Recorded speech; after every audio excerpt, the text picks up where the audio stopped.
който аз и мъжът ми, съпругът ми черпим с мед, грозде, сладки и тия занимавки, също и кафе по желание. Че след 3 дни на 18 август ние започнахме нашия семейен живот.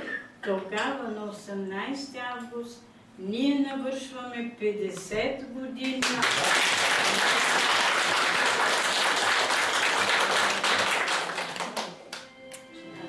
Бурчиво!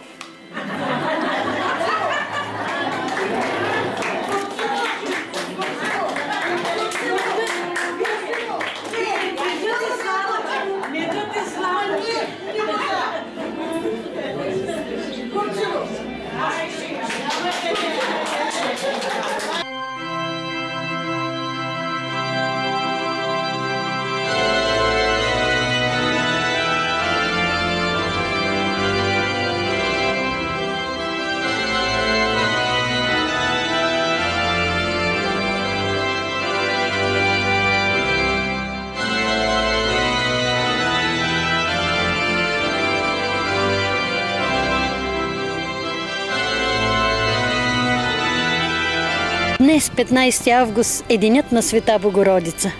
Аз като председател на Тракийското дружество съм особено щастлива, защото и в този ден дойдоха много тракийки и тракийци, които решиха да почетем заедно празника на Богородица. Щастлива съм, защото се оглася и от музика, и от песни веселби.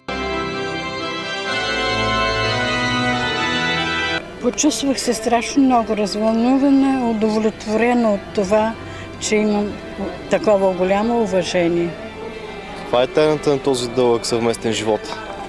Голямата обич и задружения живот, разбирателството. Какво си пожелавате? Желаем се и двамата все още да поживеем някоя друга година в този такъв живот, какъвто до сега сме се живяли. Задружен, обичлив, щастлив.